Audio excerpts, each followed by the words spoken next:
Hey friends, it's Lauren. Welcome back to my YouTube channel. I have taken a break for a couple of weeks because I have been busy working on the projects that you're going to see in this video actually. So with the start of a new year and after getting through Christmas, I really just wanted to get my house organized. I wanted to work on projects that I put off when I was really busy with the garden and chickens last year, and just make my home feel like a cozy space, because in the winter we are spending a lot more time indoors and I wanted it to feel like a restful place to be. So I'm going to show you in this video how I worked on my bedroom, because it was a room that we never really did much with when we first moved into our home. We've been here for about 2.5 years and we did some pretty major renovations. It is a 1926 farmhouse on 2.5 acres. We were so tired, I think, from all of the other projects that we kind of just threw our room together and used what we already had, which wasn't bad, but I really wanted to focus in on making this space feel complete and cozy and like a place that I looked forward to being in every night, because you spend a lot of time sleeping. I'm going to show you how I organized this space, some things that I donated and got rid of, and then also how I did a mix of new and old things to turn it into a cozy room.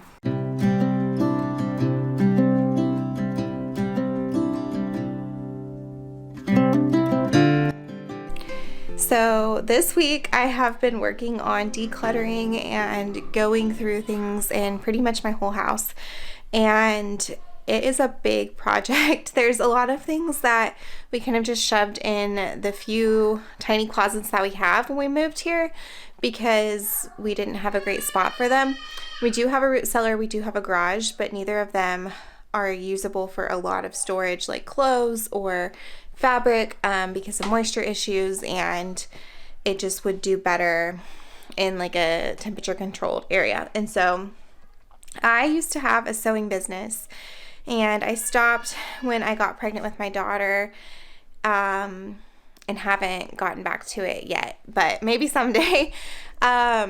But one thing with my sewing business is that it meant I had a crazy amount of fabric and sewing supplies, and our last house was a lot bigger and had a lot more space for storing it compared to this one. So I am currently working on sorting through that fabric, getting rid of scraps that I will never use, and selling or donating things that I just don't have the time to use or don't want to use anymore. I bought a lot of fabric in bulk because I was selling items for kids and women in the same color, and I just don't need all of that. And so I'm going to show you. I also had a bunch of clothes in that closet that are that I had planned on donating or selling, and I just never got around to that as well. And so now I am just feeling like I need to get it done.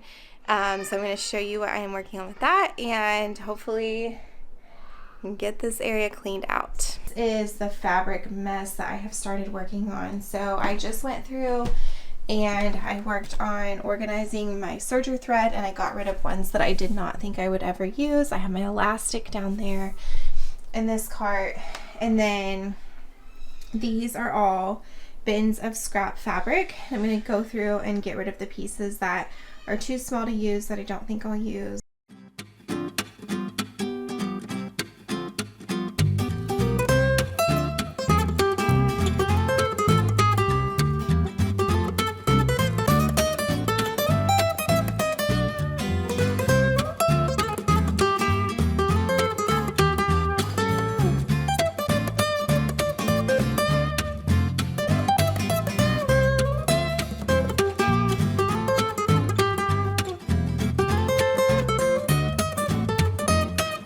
I am not a minimalist. I would love to be. I love the idea of it. But with having hobbies like sewing or homesteading, I feel like it's been hard to find a way to do that because we just have, those things require a lot of materials, but I want to find a way to at least minimize it so that I'm not so overwhelmed by it. Maybe someday I will be able to become a lot more minimalistic, but I think for now I just want to not have so much extra stuff. So here are some items that, not all of it, but some of this is going to thread up. These are clothes that I am no longer wearing that I want to donate. Also some donations and things I need to give back to people that I for some reason still have. Some of this I'm keeping, but a lot of it I'm planning on reselling. These are clothes that no longer fit or that I just don't like how they fit, or I'm not using, and so I want to give them to somebody who will use them. Okay, so this is a little closet in our bedroom that we converted to an office sewing room because our house is pretty small, but it is crammed and a mess, and I haven't been able to use it. So I'm going to work on organizing this space and hopefully making it a lot more user-friendly.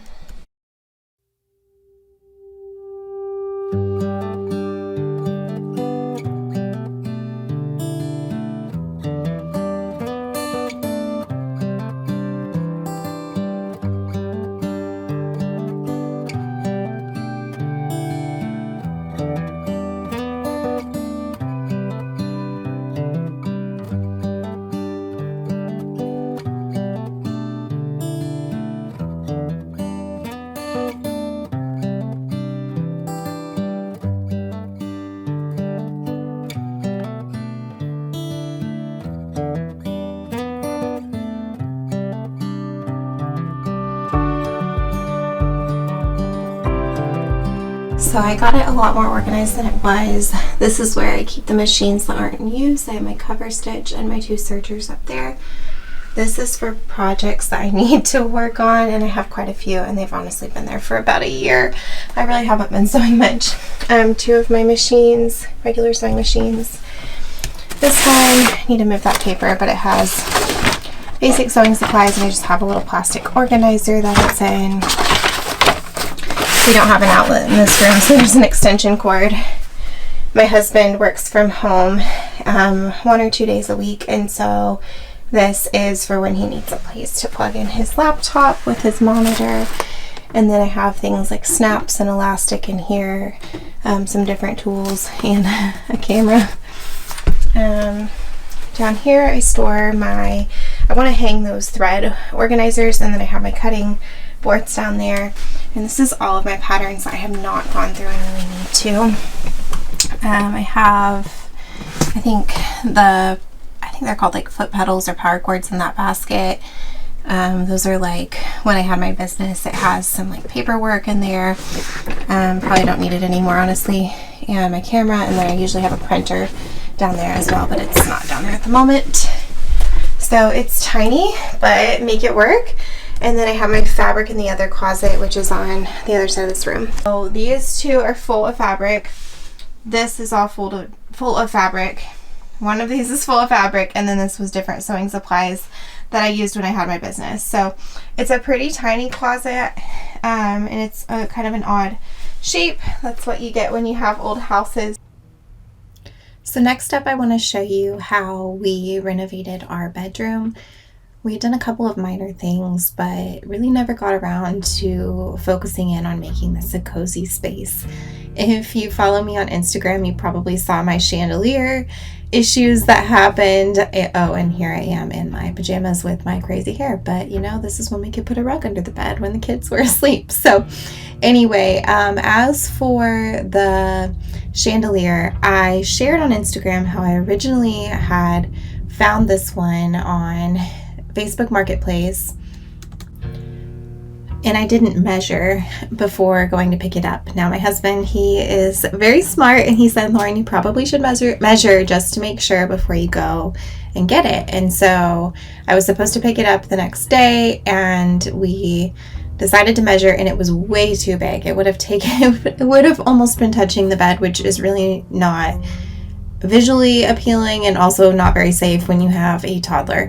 So we decided to wait, and I ended up finding the one that I showed earlier on Facebook Marketplace for only $25, and it fit the space much better. So the rug was also a Facebook Marketplace find. I'm usually a little bit hesitant about buying rugs secondhand, but this one was actually new. It just had a small imperfection, and so the owners didn't want to keep it, and I didn't mind the imperfection at all. So I really love it, and I will link it below. I got it secondhand, but it is available online still.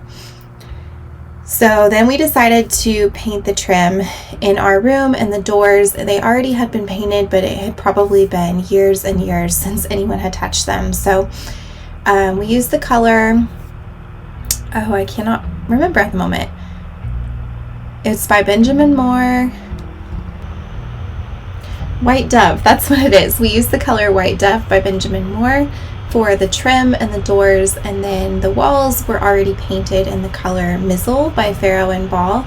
My mother-in-law helped us paint it when I was pregnant a few years ago, and we decided to color match it by ordering a paint swatch from Farrow and Ball for about $8 for a whole booklet of their different paint colors, and then color matched it at Home Depot because it saved us about $50 on the paint can. Farrow and Ball is very expensive, and this was a way for us to still have that color but within our budget.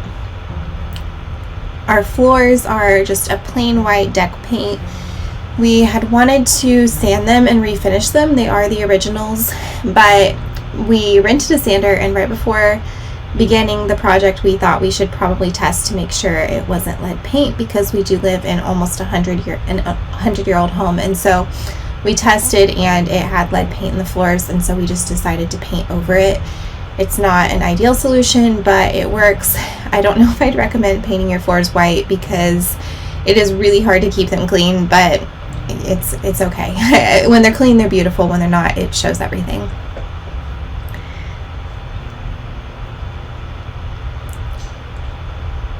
These doors we actually got from a farmhouse about an hour away from us that was being torn down, and we were looking for doors to fill this space because when we purchased the home it didn't have any doors on this bedroom, and I love them. It's like they were meant to be in this house. We ended up having to replace some of the glass panels in it, and so I need to go back and finish off some of the wood with some wood stain, but for now we're happy with them. We're thankful to have doors. And we use curtains because they are glass. So I don't know about you, but I do not like top sheets. For some reason, they just feel very constricting. They're not very warm, so I feel like, personally, I don't feel like they serve much of a purpose other than to annoy me. But I know a lot of other people really like them. Thankfully, my husband and I are on the same page with this, so we don't use a top sheet. So if you're wondering as you're watching this where the top sheet is, we don't have one. Okay, I'm going to show you, this is probably my favorite part of our room, is our new bedding that we got from Quince. Quince offers really high quality, sustainable, and ethically made home products, and also some clothing. And everything that I have from them, I am continuously impressed by the quality. I've shared before that I love to sew, and I am pretty particular when it comes to fabric because I know what to look for in fabric that will hold up, that will stand the test of time. And I also really care about fabrics that are comfortable and breathable, and I prefer to use natural materials when I can, and Quince has it all.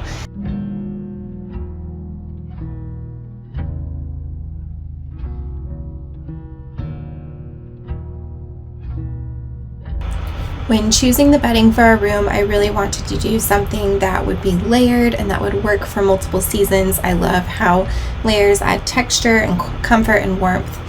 And so I got the European linen cotton stitch quilt in the color Natural, which is what I laid down first, and it is absolutely beautiful.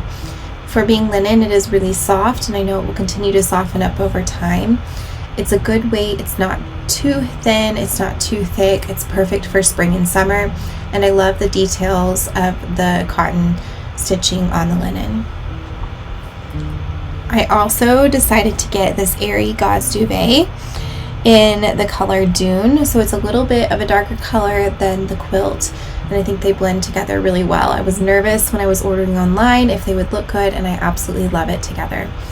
Now this duvet, we already had an insert for it. Eventually we want to get one that's a little bit thicker and heavier to make it more fluffy, but this is the warmest duvet that I have ever used. It is like a heater, and not in a bad way. Our house is old and it is really cold in the winter. We're actually supposed to get into the negatives this week, and this blanket has been keeping us nice and warm even though it's really cold in our old house. So we think that it'll be even warmer when we get that other insert, and it's perfect for the colder months. It's very soft. It's absolutely beautiful. If you were only going to get one, I know that there is a gauze quilt, so I think that would be a good in-between. I think it would be warmer than the linen blanket, but not as heavy as the duvet if you want something that would work for all seasons. The pillows are just ones that I already had. I think they're originally from IKEA and maybe TJ Maxx, and I just wanted to use something that I already had, and I love how it ties everything together.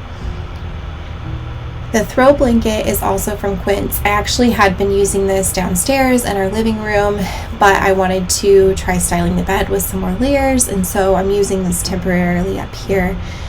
My mom actually said that she wants to crochet us a blanket for our bed, and so in the future that will go there instead, but I love the look of this one for now. This vase is really special to me. I got it in Chicago when we were visiting family over the summer from an antique store, and we already had the dried florals that I put in there. I love adding candles and lamps to cozy up a space. The lamp is originally from IKEA.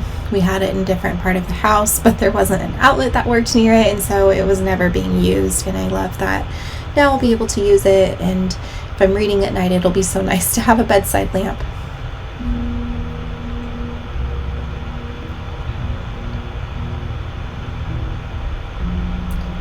We also decided to add some family photos that we had taken earlier this year, and I love how this turned out. It makes it a lot more personalized, and we didn't have any pictures of our whole family hanging in our house yet, so it makes it feel really complete in this space, and I will treasure these pictures for a lifetime.